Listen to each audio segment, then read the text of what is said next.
Hello, everybody, and welcome back to From BA to Broadway. Guess who it is? It's me. It's Brennan Stefanik, and I am here today with one of the loveliest people I know. You might know him from like the Broadway or whatever, but I know him as my friend, which is pretty darn cool.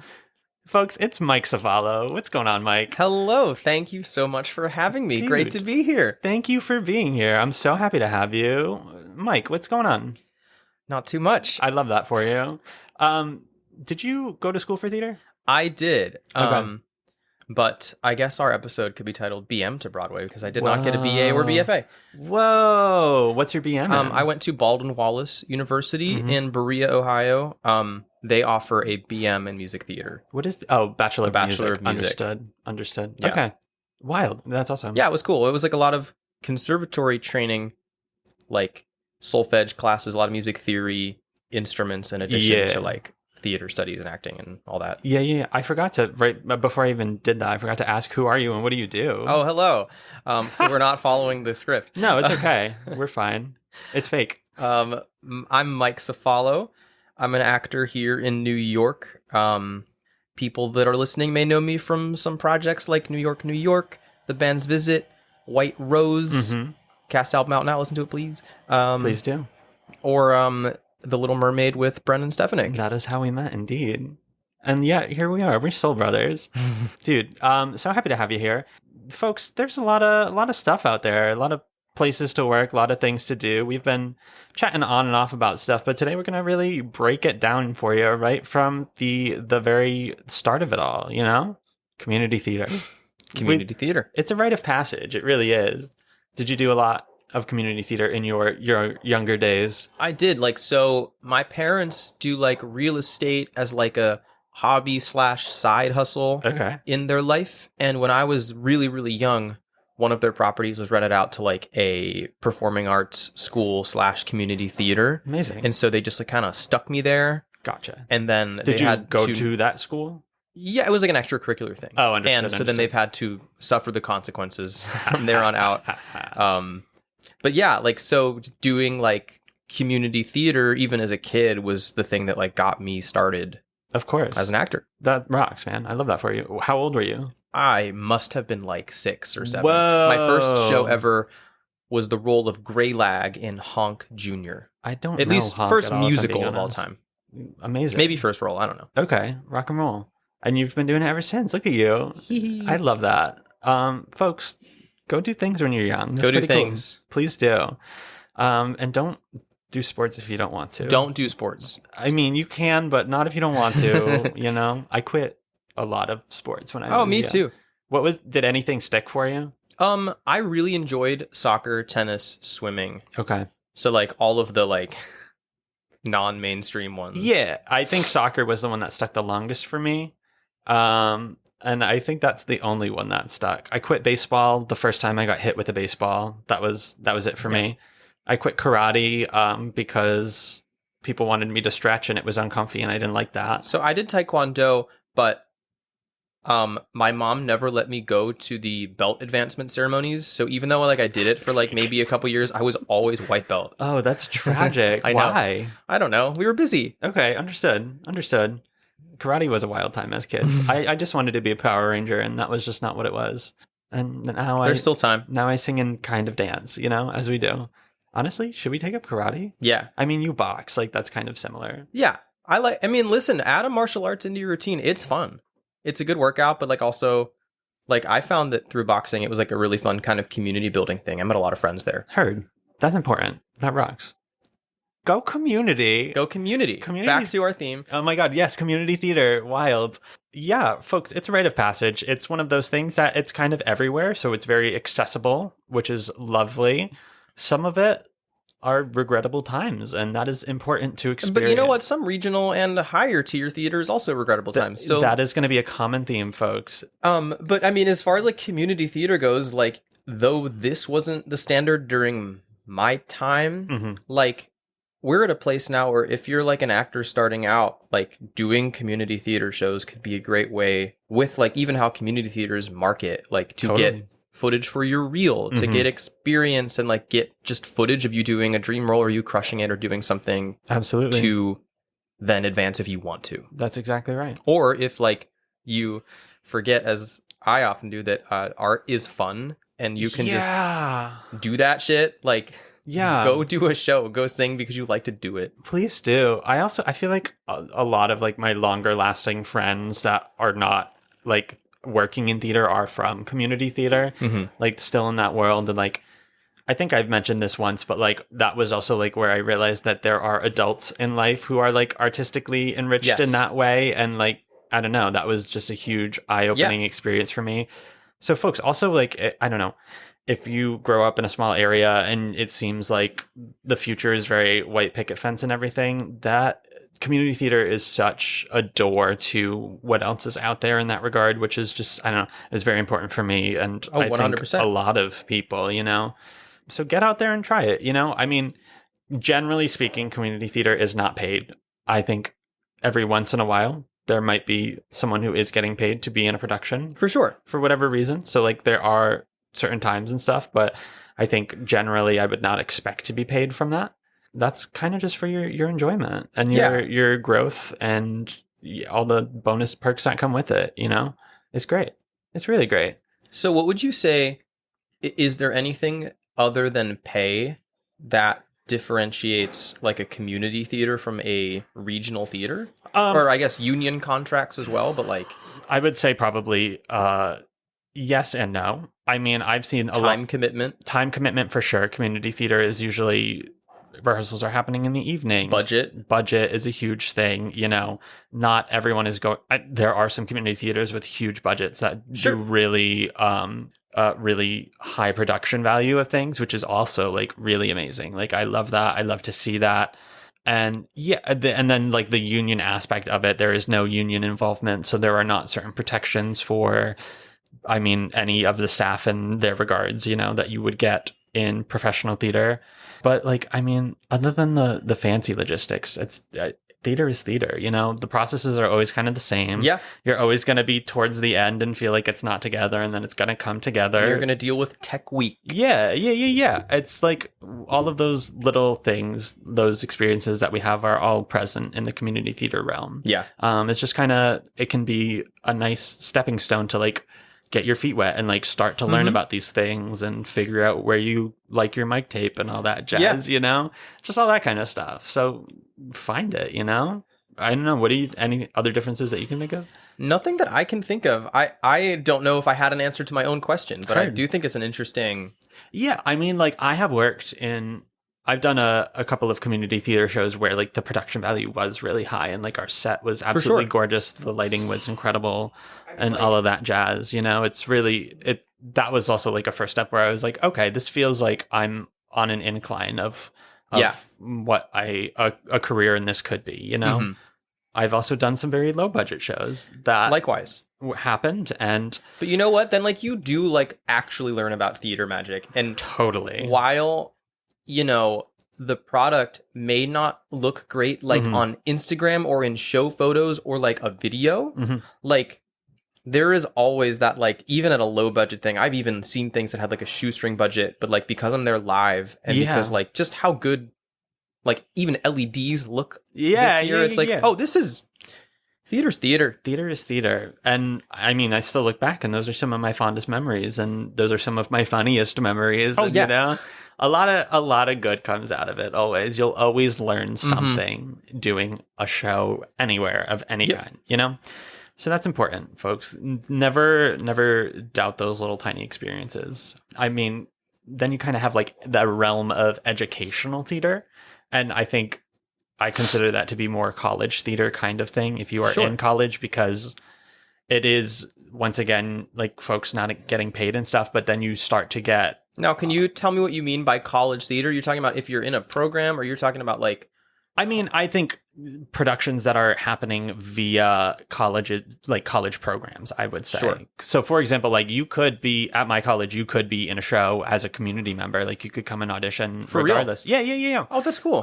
Yeah, it was really cool. And that happened very frequently, or like alum and whatnot. And every once in a while they would pay for some equity actors to come in, and like usually like adult roles and stuff like that. Those would usually be people that they would bring in and pay in that regard. But like that is where I think you would see the next step up in terms of budget and stuff and whatnot, and that kind of support. And then also like production value, because everything is being created by the professors and then students that are becoming experts in those things. For sure. You know, like especially at my school had like phenomenal design programs. It was all MFAs that were the designing programs, but then undergrads would kind of get in those tracks as well. But we had some real experts in those departments, and I had to do design as well as performance and all of that. We had to do a little bit of everything in my program, and I learned so much, you know. And like, granted, what I took to the most was costume design, but like to this day, like lighting design was one of the most fascinating classes I've ever taken. Oh, that's so cool. We didn't really get any of that experience. We had one theater tech class where I learned like DeWalt tools are good. Heard.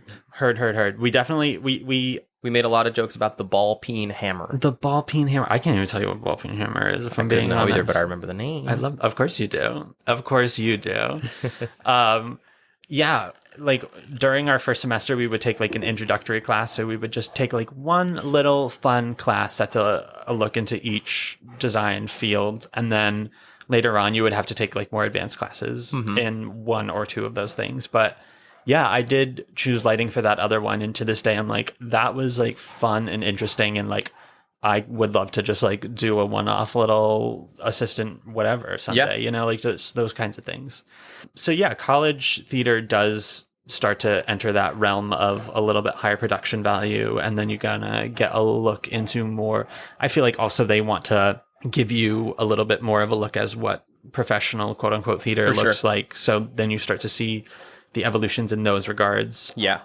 And at my college in Cleveland, my program had like partnerships with like 2 regional theaters in the area, which was a really kind of great introduction into professional theater as well. So like, you know, most colleges have like a couple shows a year. We only had one main stage a year on campus, like at the university. There's one show. And then the other 2 shows in our season was like one was partnered with like a regional theater like in downtown Cleveland. And then one was partnered with a regional theater in like a suburb somewhere else. Heard. So like our students were getting like equity points and like working with like the job in like regional adults. That rocks. And like kind of learning what it was like to balance life and like studies with an actual like show schedule, going every night and working, doing the show. And like, I don't remember if we got paid. Actually, I think some people got paid. That's amazing. Yeah. So it was a really great opportunity and way to like build like early career stamina that rocks. Over like a month-long run. I mean, also like college theater is hard because once again, you are doing academics all day and then going and doing rehearsals all night, you know, like it can be draining. And like that being said, like if you are in college and like maybe things aren't working out at like your program for you, or you didn't get cast in the season, like go seek out regional or community theaters like in your area and go work. Or go audition for things, because like even in college, I learned arguably more in the summers in between when I would go do a summer stock. Yeah. And like you learn by doing. Oh, I mean, summer stock is always a phenomenal option if you have access to that, for sure. I actually never did a main stage while I was in college. Really? Our college was very... I went to a very huge, like, progressive liberal college, which was amazing. But then all of the shows that we would do are very much like, they were always plays. It was always like new works, very, very ethereal kind of conceptual kinds of things. And that's just not what I was interested in, you know? I mean, there were some things that I was like, oh yeah, that's great. And I would always love to see the shows and stuff. But if I wanted to do musical theater, I had to turn to, our extracurricular theater group. It was the UMass Theater Guild. And that's where I did most of my shows during college. Nice. And like, yes, it was like lower budget and stuff, but there was so much talent. And like, I mean, to this day, the very first show I did there was Legally Blonde. And that was, to this day, one of the best productions I've ever been in, just because like, hell yeah, the talent was unparalleled. Everyone came in on day one and it was just immediately amazing. So then the whole rest of the time we were just having fun, you know? So yeah, there's just really great stuff out there. And then I ended up doing community theater in the town as well, because they were doing shows that weren't offered elsewhere. You know, they were things that I wanted to do. They were things I wanted to get on my resume. And frankly, you make a good point with like, we had other shows on campus other than our main stage musical. And like to this day, I kick myself for I never once auditioned for a play at school. Mm-hmm. And not a lot of the MT program like did. Yeah. And like now I'm like, oh, that would have been a better educational experience for me than like doing chorus line. That's true. Or like whatever. Yeah, I mean, it's definitely when you are in musical theater, you need to be an actor first, Yep. you know, and that's one of the most direct ways to do that because you have no choice but to focus on that. So like definitely try and throw a play in the mix, folks, and like take classes where you are doing just acting, you know. That is incredibly important, and I am very grateful for all of those experiences that I did have. And also like my best friends, a lot of them to this day are from that extracurricular theater program. Yeah, you know, it's like the people that have stuck around the most, and like I don't know, because you want to be there. Exactly. It's just all friends, and like also like the theater parties, man, they were crazy. Ain't nothing like it. Still nothing like it. No, truly. We had this one party house for our extracurricular group, and it was called The Circus. And it was just, to this day, like the most beautiful space I've ever been in, specifically at night.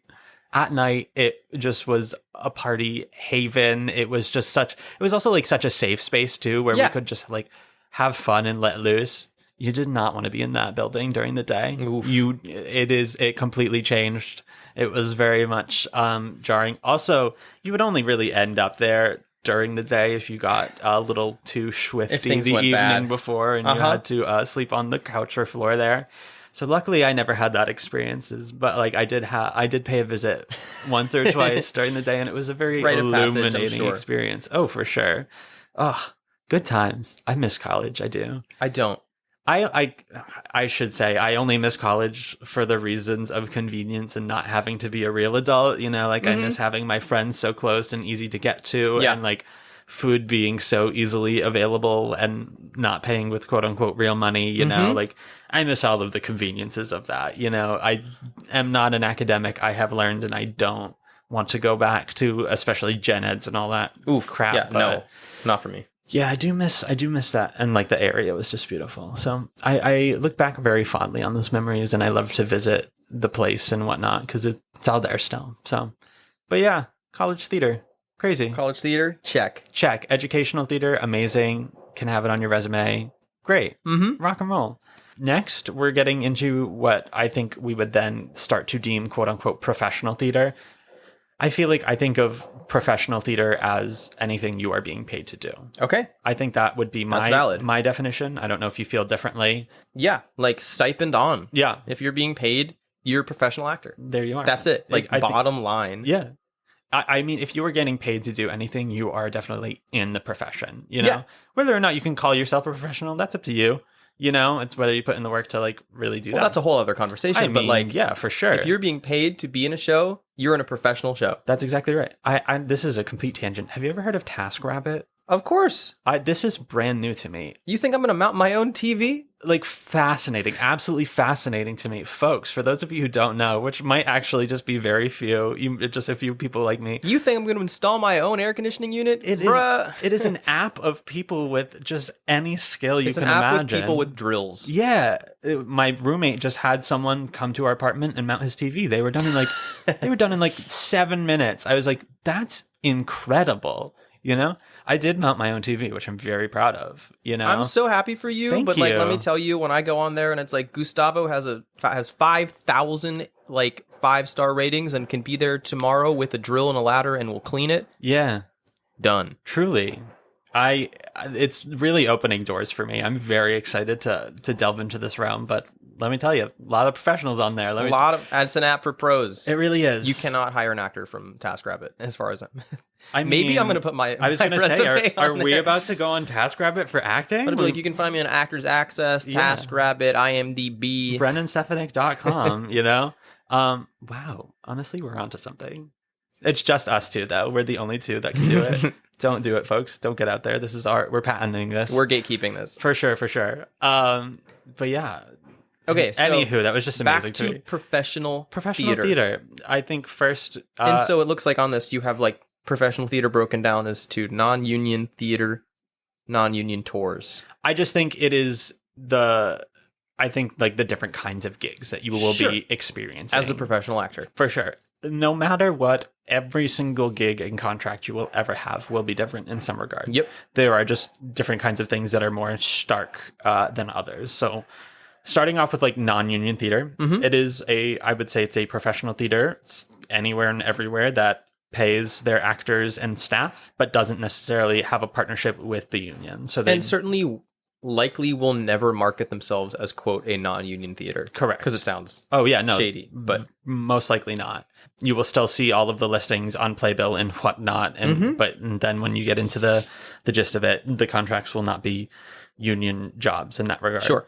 A great option, you know.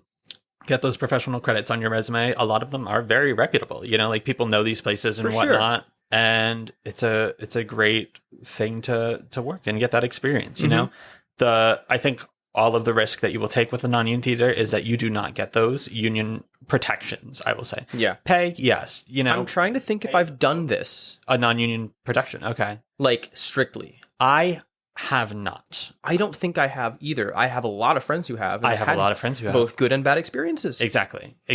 And like, also, folks, always look around for people who have done shows there and ask around, because that's always important to feel safe in your environments and whatnot, and set yourself up for success mentally and in all of that regard, because that is always a component. But yeah, I mean, a lot of great places. I mean, no matter what, pay is always going to vary drastically from place to place, even when you're on an equity contract and all of that jazz. So, but like this in particular, you will see a lot of non-union theaters offering stipend pays. So it'll be X amount of dollars for the entire run, or X amount of dollars stipend per week, not depending on the hours. So, I mean, if you can afford it and you can swing it, go for it. Absolutely go for it. Huge, I don't know, first steps, quote unquote, but steps in any regard, you know? Work. Get paid to do what you love. It's great. Work, you know? Work with an E. I don't really know what else to say about that. And the staff is also not affiliated with the union, so there will not be a union stage manager. The tech people will not be associated with... Is that always the case? Could you have like 802 working? Well, I guess certainly on a non-union tour, you'll have like some like local 802 people. Yes, for the tour houses. For tour houses, but perhaps not the people that are directly in your company. Correct. I don't believe that you would have an equity stage manager. You certainly won't have a stage manager that's union. Yes, exactly. In terms of tech, I don't know where that falls. I would imagine probably not, but I'm not going to say anything solidified. Definitely when you enter This is not a podcast aimed to spread misinformation. For sure. We're going to be as transparent as possible, folks, you know? Like, everyone is an expert to some length, and we will give you what we know. When you start to get into non-union tours and stuff, they will be stopping in houses that are also occupied by union tours and stuff. So then you do need to have staff. And not always. Oh, I mean, there are other venues, for sure. Once I did an equity tour.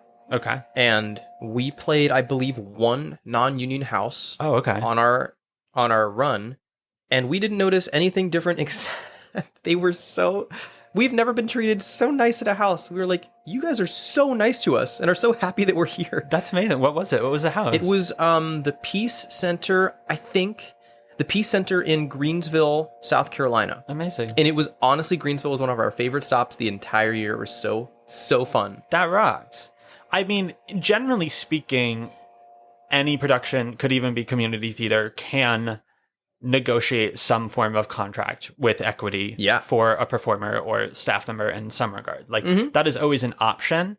It's just a lot of logistics, you know, it's just that kind of thing. So you could see an equity actor pop up anywhere, essentially. But that is still arranged through the union in some regard. It's not like an equity actor can just audition for a community theater production or a non-union production in that regard. That is against the rules of the union. And the union is there to protect, like, unions are there to protect their people. That is your U.S. history lesson. They are there to protect the workers. We're pro-union on this podcast. Yeah, for sure. I mean, pro-union, the concept... Eventually. The concept of unions? Absolutely. The concept of unions. For sure. I mean, I'm also a member of SAG, and, like, I'm very, very grateful for them in this past year. I went through a lot. My first 2-3 years of my New York acting life as a non-union actor. Yeah. I mean, I'm right there right now. And, like, I only joined when I felt I was ready and I felt the job was right. For sure. We will do an episode about the union where we really delve in deep and all the pros and cons in that. And so, I'm not the guy to ask. That is so fine. That is so fine. So folks, like, don't be intimidated by all of the jargon and such. We will get that to you. But yeah, so non-union theater, you got your non-union productions, you have your non-union tours. Those are going to be going around the country the same way a normal tour would, except travel might be a little less luxurious. Right. You might be sleeping on your buses very frequently, and then playing a show right in the morning. Yeah, the runs might be like, on a union tour, it's like what, at least a week sit down? Or you can have split weeks?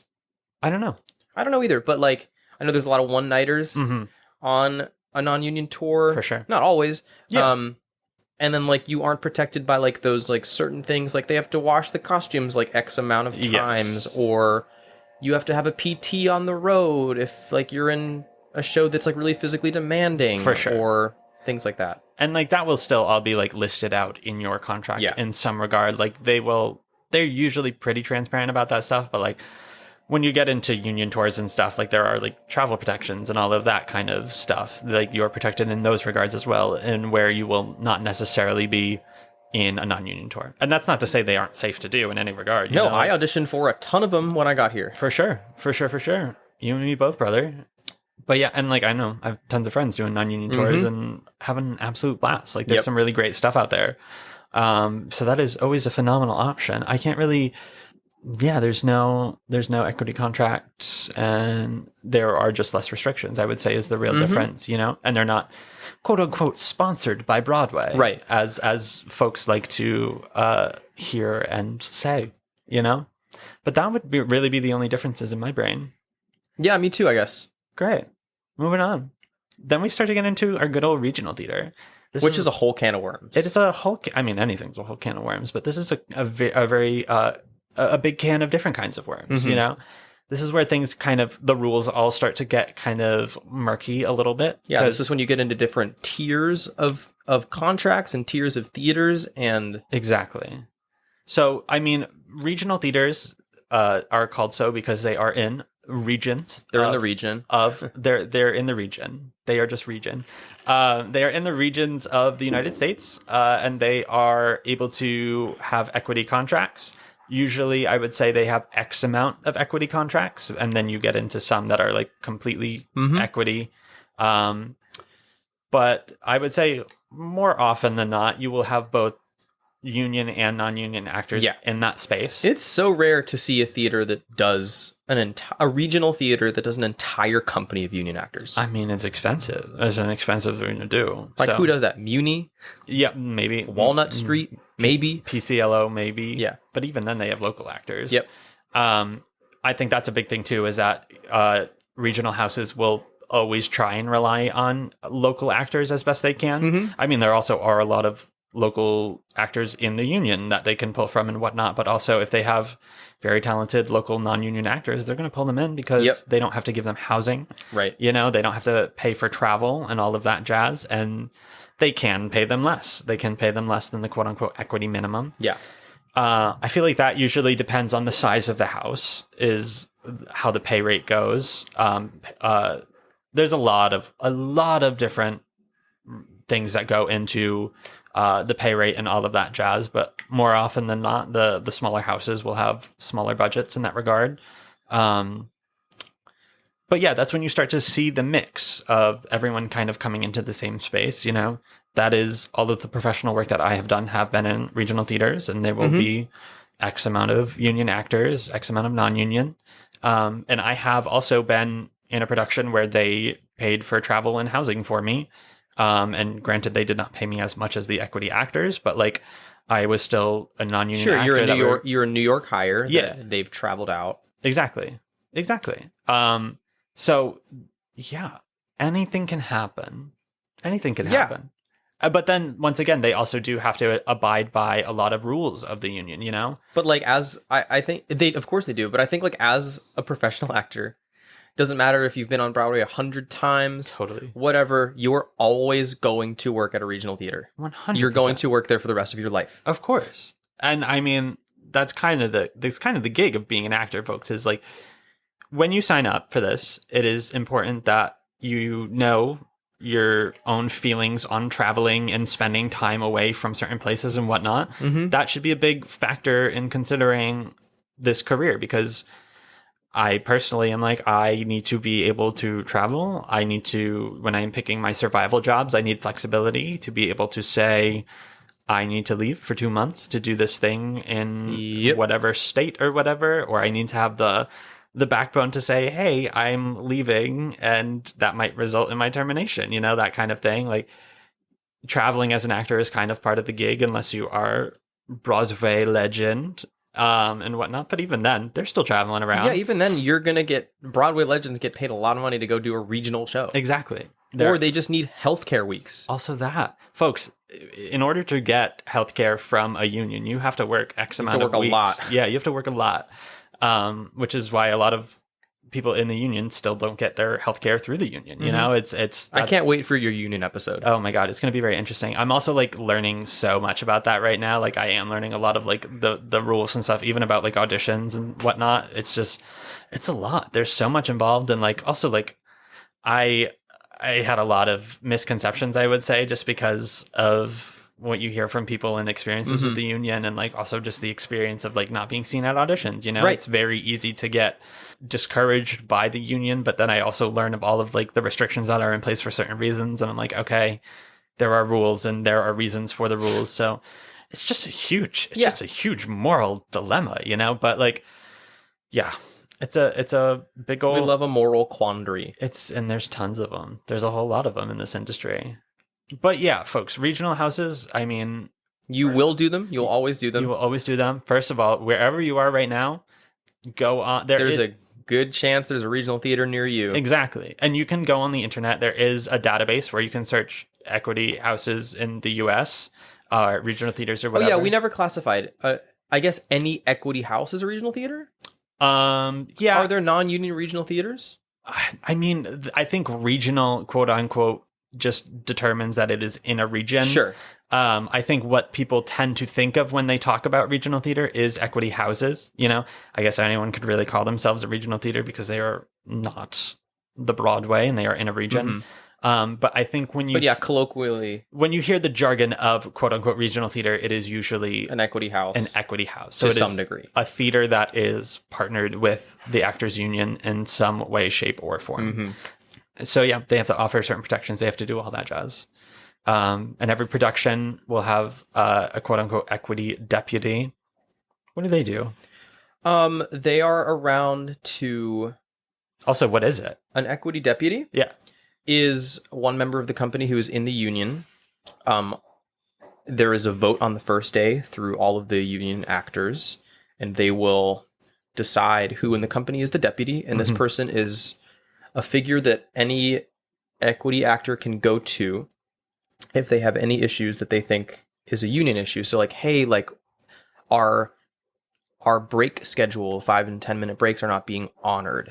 Hey, like I was promised this. Hey, this like thing in my dressing room isn't up to union code. Yeah. Hey, like this is happening. And then like this deputy will take it will do their research, take it to the union if they need to. Yeah. And like just be the relaying person. I did my first equity deputy job when we worked together. Whoa. Yeah, you did. And thankfully there were no issues that arose, but it was nice to be deputized. For sure. A nice vote of confidence. And you know what's a nice thing? I don't think I've ever been on a contract where during that meeting, someone hasn't immediately volunteered. So like, oh, wow. It's kind of like that nice thing where people like want to do their part. And it's like, oh, hey, like, I got this for you guys. Yeah. It's usually someone who's never like the lead. For sure. Because like you need someone that has like a little bit of time on their hands and isn't sunk into the show. Totally. Also, like there are a lot of actors out there who also like work for the union in some way, shape, or form, or have ties in that regard. I have done costumes for a couple productions where like someone was a representative of the union in some way, shape, or form. So they kind of just like took that mantle just because also they have that knowledge of the rules in their back pocket a little bit better. And a lot of the time it's like someone who maybe has like, maybe their credits are like a little stacked compared to like the rest of the company. And they're like, for sure, I've been around more types of issues and contracts and shows. So like I have a little bit better of an understanding of what issues could arise. So like I sure. can take care of it. Yeah. Which is always great. It's great to have that. And also, like, I've said this before, but like as a non-union actor, I have also, when I have had issues of some sort, I have gone to the equity deputy and just been like, hey, sure, I'm having this issue. What would you recommend is a solution or whatnot? Or like, is this a battle worth fighting in that kind of regard? Because like, yes, I will not have the union behind me in those regards, but like they have their rules for a reason. Mm-hmm. So if it is something that is kind of and if you're working at a theater that is employing union or partnered with the union, they're not gonna like go out of their way to only honor those rules for people in the union. They're gonna be providing the same thing for sure, and like except monetarily a lot for sure, 100%, and like because they can get in trouble, folks. Like, but everybody's gonna honor that same like the schedule for breaks. Yeah. They're not gonna be like non-union, keep going. 5, 6, 7, 8. Yeah, I mean, they just have to cover their own butts, you know? They can get in a lot of trouble. They can get shut down for various reasons. So, yeah, I mean, that's regional theater, baby. Mm-hmm.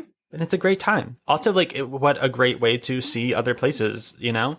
You live in a different state for... And it's a really great part of, like, being a professional actor. It's like, I've done a little bit less regional in these past couple of years. Mm-hmm. But, like, man, when I first moved to New York, like... I was jobbed out regionally all the time, and it was so much fun. I was like, okay, I'm shipping off to like Texas for 3 months to like to go do a show, and then you get to like learn a community and learn about how you like to live and how you like to work and the things that are important to you in terms of like when you're away from home, how you like to communicate and foster like relationships with people who aren't in your immediate vicinity. For sure. And then also like learning a lot about like, I mean, I guess most of us as even starting in community theater or educational theater, like you learn immediately to make friends. Totally. And no matter what environment you are in. I mean, you know me, I'm always someone that likes to I like to rally the troops. I like to get everyone together. Mm-hmm. I love bonding. I love to bond. Yeah. But yeah, especially when you're doing those regional things, like you are often housed with other people in your show. You are often surrounded. You're often going to get meals with them, and surrounded by these people. For most of the day, inside and outside of the job. So like, you kind of learn those things, and also it's a way to build your community, you know, especially if you're just starting off and you don't really know too many people in this industry, quote unquote. It's a really great way to meet people. To this day, one of my best friends in the world is someone that I was housed with on a regional contract. That's awesome. No, truly, that happened, and I am so grateful for that. And like, I don't know, love that guy to death, you know, forever friends. So it's one of those things where you can... Oh yeah, I don't think I've ever been on a regional job and haven't kept a friend. At least one friend. That's awesome. Yeah. That's really nice to hear. I mean, folks, there are going to be some stinkers too. Don't get me wrong. It's not going to be a walk in the park. Is full of stinkers. For sure. But you learn how to pick out those people right away. You learn those traits, and then your radar on day one, you're like, okay, I know how I want to try and navigate relationships and this kind of thing. And once again, it's growing pains. It's a part of the process, but what a good one, you know? Also, like, if you are... touring and stuff is great because you get to go from place to place so fast, but this is also a great way to like get to see places for a longer period of time and see different kinds of cultures and ways of life, you know? Like when I went to do my contract... And just learn how to cook. Like learn... Also that... If you're a professional actor, learn how to cook. Just something. Learn how to Buy a pan. Spend 1 week of your life just making meals for yourself, because it will also save you so much money in these regards, because sometimes you're going to be in the middle of nowhere and places won't be open at times you want them to be. They're going to be super expensive, you know, all that jazz. Excuse me. This is a pro burp podcast if we're not aware, so let it fly. On my resume, in fact, is burps on command. No way. I'm not going to ask you to do it unless you really want to. I don't have to. Okay, great. I don't want you to start vomiting in here. But yeah, folks, like, oh, what was I saying before I distracted myself? Before cooking, oh yeah. Like, what a great way to see other ways of life and learn also like what kind of life you want to live. Later on. When I did my little contract in California, I learned that things are a lot more easygoing over there, you know? And I've noticed that we're not name dropping theaters in this episode. Is that a common practice of this show? No, you can if you want to. I worked at Sierra Repertory Theater where I did Dogfight. in Sonora, California, and just life in general was a lot more slow, easygoing over there. Like nobody was really in a rush. And like, what category of things we've covered is that theater? That is a regional theater. It is a contract that is called an SPT, which stands for Small Professional Theater. I don't know the logistics of that, but you can look it up if you want to. I could look it up right now, but I'm not going to.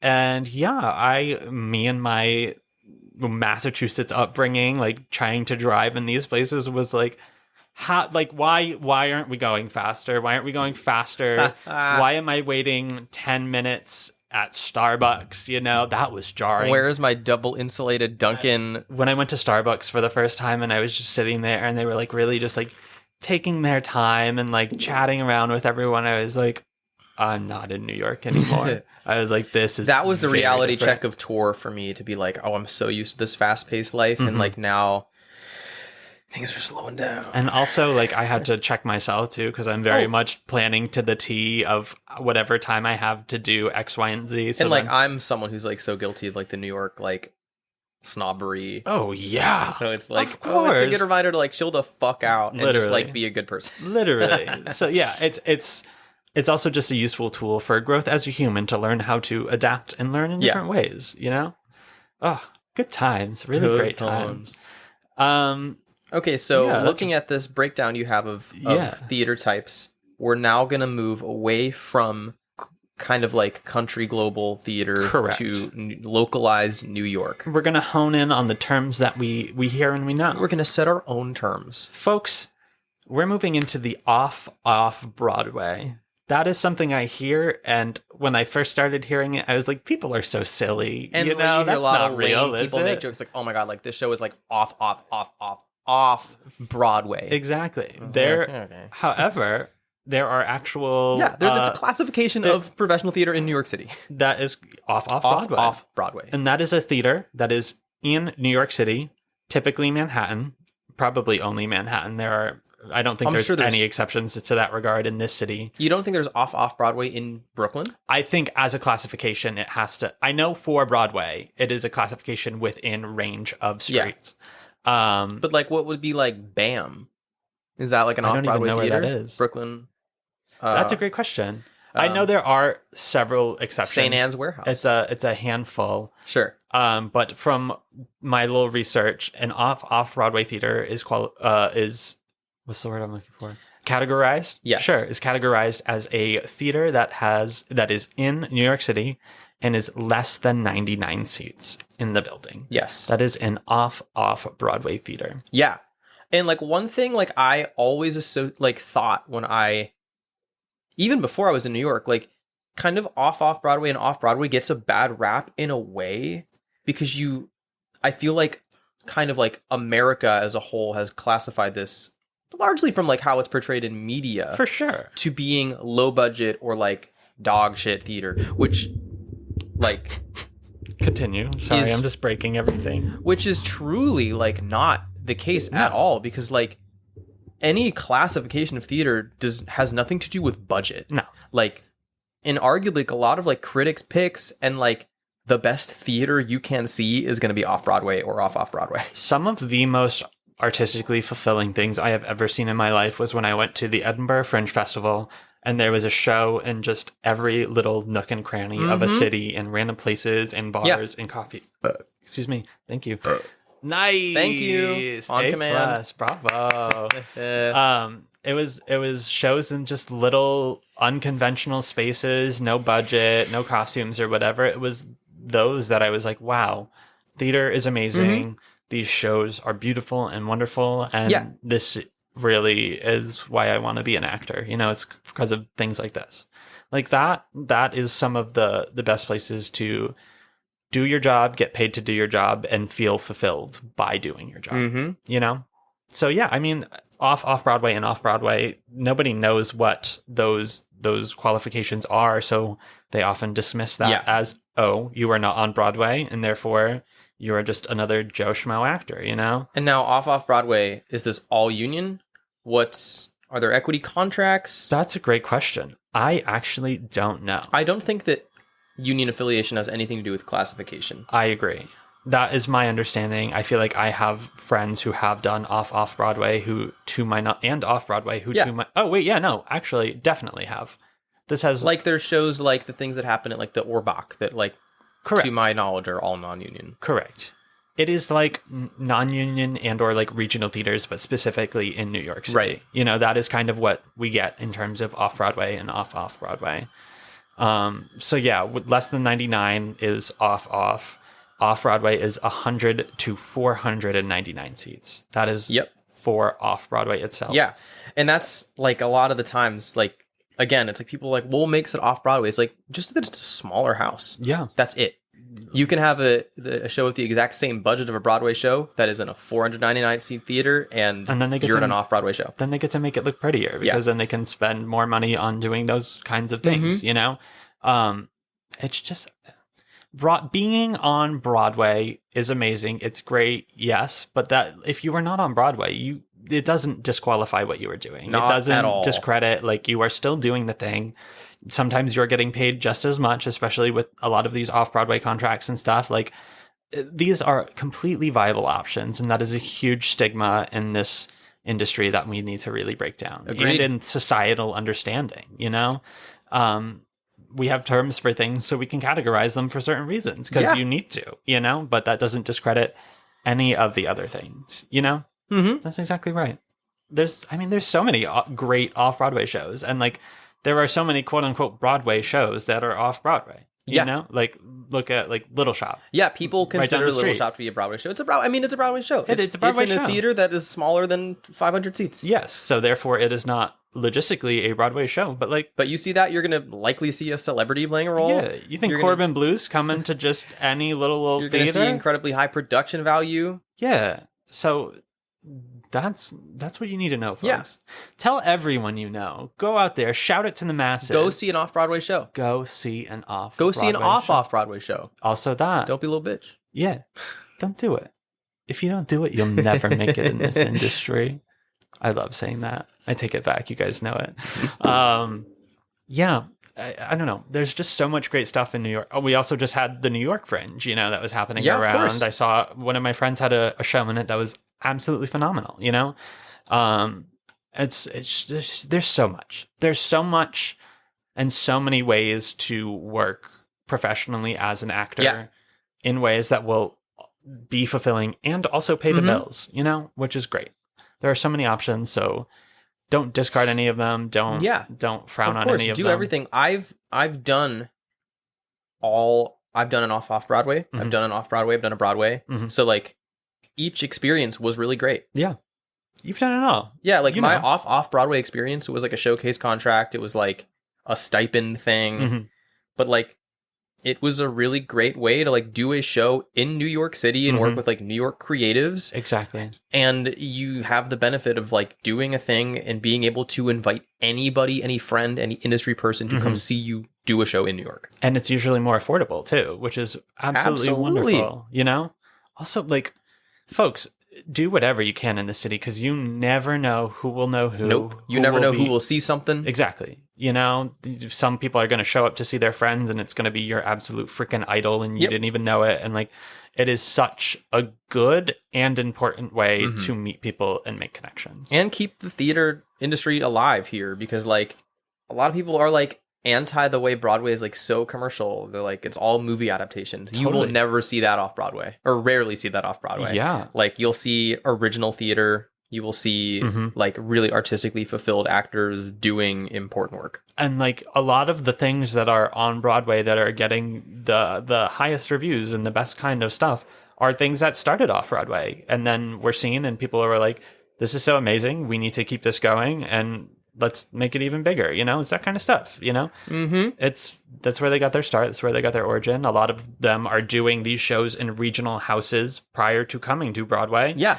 A lot of Broadway shows start as a regional tryout at a regional theater or an off-Broadway show that then moves. And like this is all across the board, you know, like Great Gatsby right now just was at Paper Mill Playhouse. I mean, Paper Mill Playhouse in particular does a lot of the quote-unquote pre-Broadway tryouts and stuff. But like Kimberly Akimbo, Best Musical, Out-of-Town Tryout, you know, all that kind of stuff. Was at Atlantic. Oh, yeah, exactly right. Yeah. Atlantic, one of my favorite off-Broadway theaters, produces some outstanding work. Yeah. Yeah, I mean, they produced Band's Visit before it transferred to Broadway. Disney Akimbo. has Hercules out there in the ether now because they did it actually In the park. in the park with non-union actors. Not even non-union actors, just non-union people. There was a bunch of people who were not actors in that show.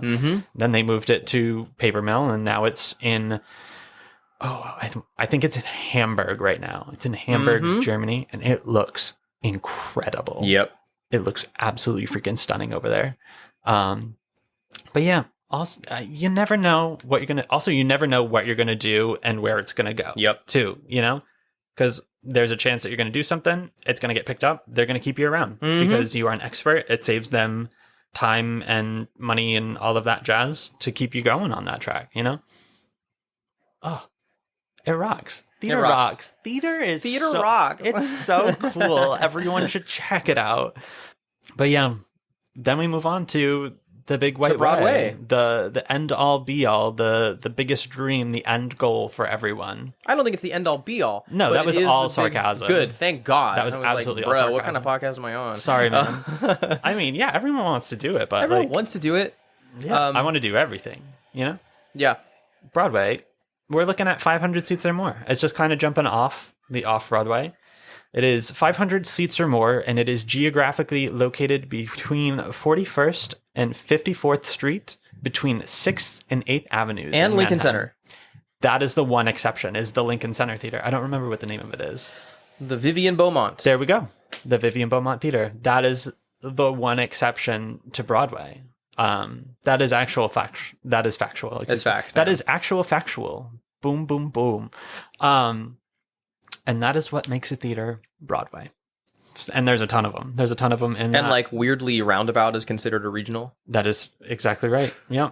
I mean, I don't know who made these rules, but they were very specific. And I think they were probably very uppity about the way they went about it. And I'm sure they were very rich and created that kind of culture that we are now living in. That being said, Broadway's cool. Broadway's great. Broadway's a lot of fun. Broadway... it's a thing that puts theater into the mainstream. That's exactly right. Of America or globally now. Exactly. And it's a way like it fuels tourism to here. And now, for those reasons, we love it. Yeah, we're also now seeing musicals being recorded and put out on streaming services. Yeah. And people are discovering all of these things that they didn't know before. And then they're now coming to see shows anywhere and everywhere and see tours in their respective places. And it's getting out. It's helping us put out there what we do and also create more opportunities for folks. So it's really great in that regard. But really, for the crux of it, what makes a show a Broadway show?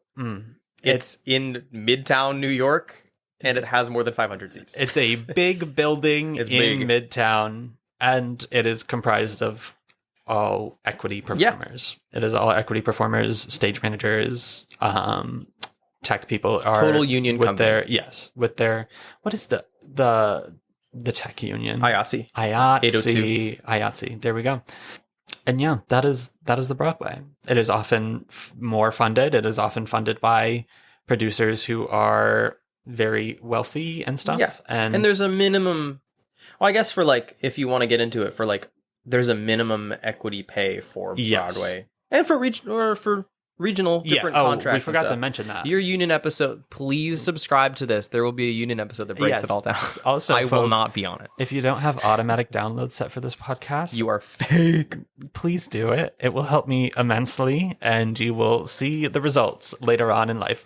Anywho, yes. So there is Broadway equity minimum, which is a lovely number on a piece of paper that I would love to receive in my bank account someday, there were tons of advantages, and it is a lot of people's dreams, and hopefully they have other dreams as well, and yeah, it's happening. It's there. It's New York, that's what people come here for. And it makes my commute to work it's so much more difficult. There are like every new show that just opened on the street where I work. Yep. And it is so hard to walk home now because I am just in crowds and crowds and crowds of people. It's a busy season too. But It like, really is.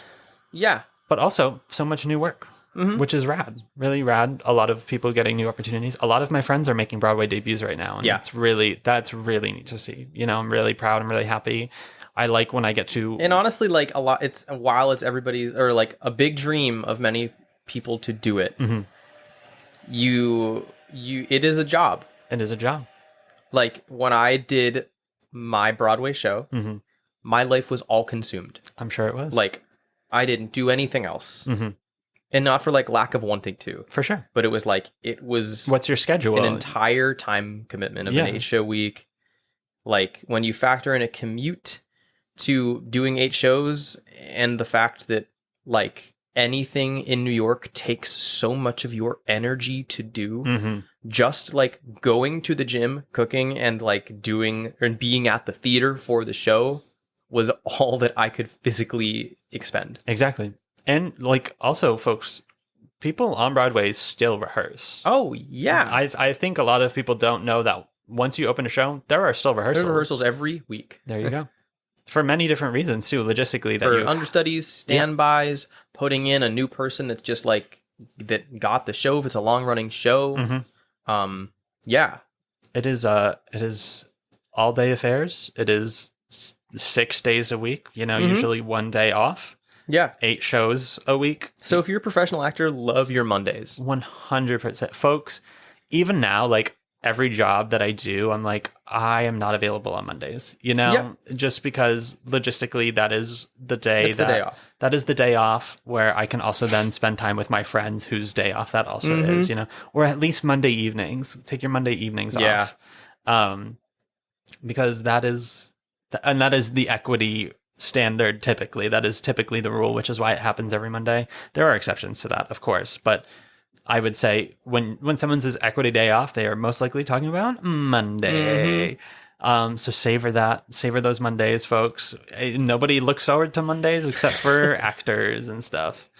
But yeah, Broadway, what a shiny place, you know?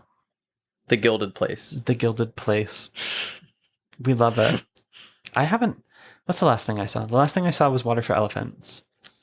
The last thing I saw was Stereophonics. I heard it's incredible. Phenomenal things about that. That's definitely on the list. I think my next couple that I feel like I would like to see Merrily before it closes. That is my favorite Sondheim show. That's probably next on the list. I'm taking a Sondheim class right now. Oh, really? Where? With Actor Therapy. Oh, that's so cool. Yeah. It's a little 5-week program, and each week they're bringing on a little Broadway Sondheim alum, and I'm working with some really cool people, and I'm doing some really cool material. So that's great. Very grateful for that.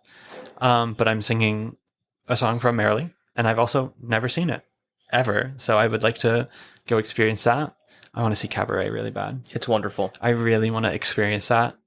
And of course, the 2 shows that I listed are 2 of the most expensive things in the world right now. So, oh yeah, the one thing about Broadway, it's not accessible and it's gate kept. That's exactly right. I mean, right now, I usually only see shows if I have comp tickets. Oh, I can't tell you the last time I paid full price to see a show. You just can't do it. It's not going to happen. It's just not feasible.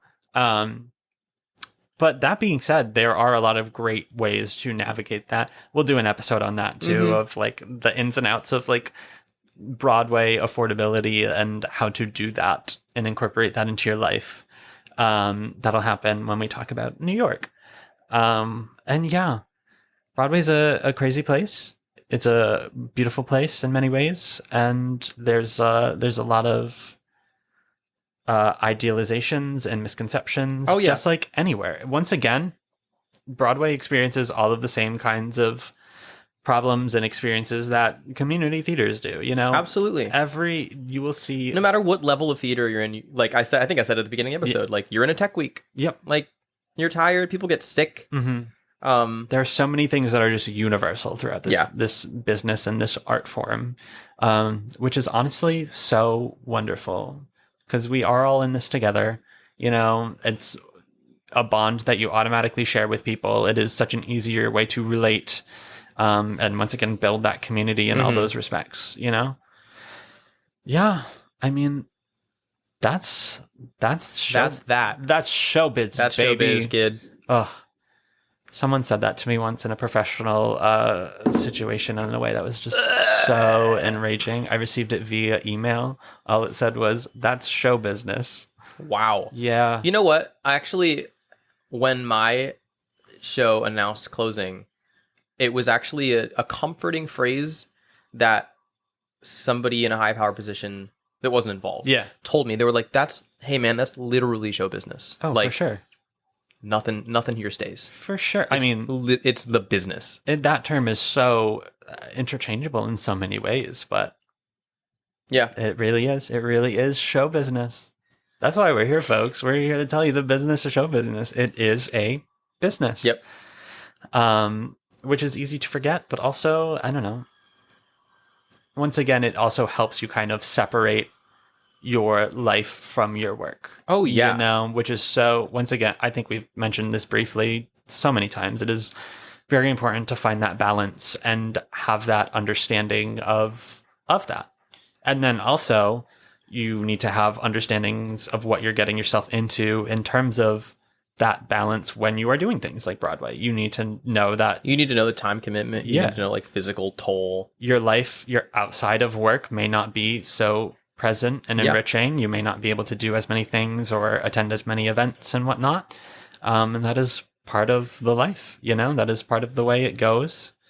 And so I can only emphasize, especially right now, like, take as much time as you can to experience life and love the things in it. Also, I think it's important to it's important to familiarize the people in your life with what your life is in that regard, you know, because like a lot of times you are not going to be able to make it home for a holiday and whatnot. Mm-hmm. And that's devastating. That sucks.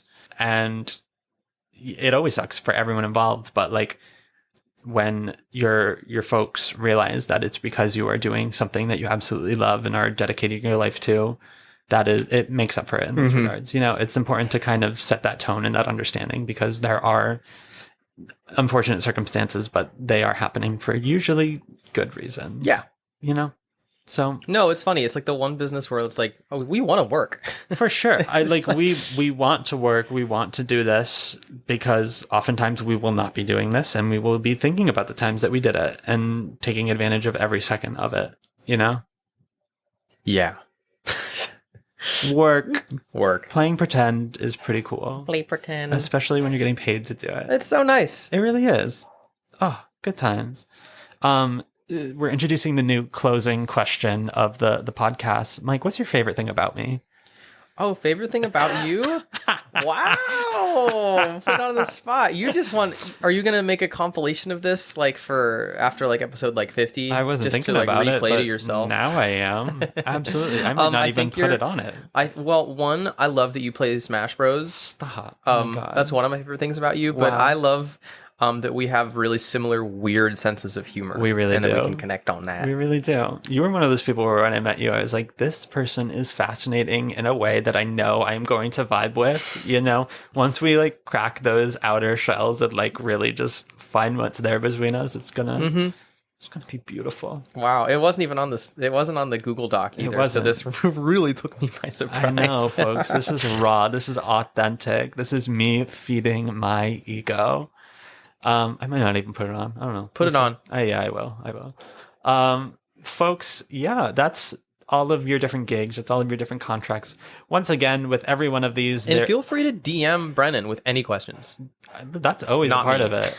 There we go. Now you know. Mike Cefalo, don't DM him. Actually, Mike is very hard to communicate with digitally anyways. I would like to think he is open to receiving direct messages. I'm addicted to my phone and yet don't answer anybody. That's what when you sign up to being a friend with Mike, that is what you sign up for. But yeah, so folks, those are all your gigs, all of your contracts. Once again, contracts in particular will vary from tier to tier, from place to place in so many things. All of the union specifications are all available on their website, all of the different contracts. So if you're looking at a listing and there is some form of acronym that you don't understand, go look it up. It'll break down all of the kinds of rules and if you're expectations. If you're in a show, really don't be shy about talking to your stage manager, talking to your deputy if you have one, talking to people with like different experience levels. Yeah. I mean, because everybody knows something. everybody knows something, and you will learn something from everybody. So do it, folks. Go out and do it. We are rooting for you. Just do it. We are here to support you, and you can support us, oh my God, by finding us on Patreon. Woo! That is patreon.com/BA2Broadway. General disclaimer, as we always do, we will not be gatekeeping any vital information on the Patreon. It is for fun, bonus content, sneak previews, all of that kind of stuff. We have some good stuff on there right now, and we also just released a little sneak preview of something to come. So if you're curious about that and want the insider info, go find us. Mike, thanks for being here, buddy. Anytime. Where can folks find you if you want to be found? Folks can find me on Instagram at MikeCef. People can find me on... That's really it. Yeah. If you try to find me on X, think again. Yeah. Sorry, Twitter. It's Twitter. Don't you dare use that language in my podcast. In my home. That's the only one I use. Yeah, that's the most. Even if you have his phone number, it's still the most reliable way to get in touch with him. DM me. Yeah. You won't receive an answer. I'm just going to preface that. You can DM me to ask Mike a question, and I will go through my people, Brennan, Stefanik. I will get back to you in 2 to 4 months when he gets back to me. Thank you so much, Mike. Folks, you can always find us on social media at BA2Broadway on various social media platforms. Follow us on Instagram. Follow us on TikTok. You can follow us on Facebook, but it's all the same information as the other two places anyways. And yeah, thanks so much for joining us. And until next week, bye. From BA to Broadway is created, produced, and edited by Brennan Stefanik, music by Dylan Kaufman, and cover art by Jordan Vongsithi.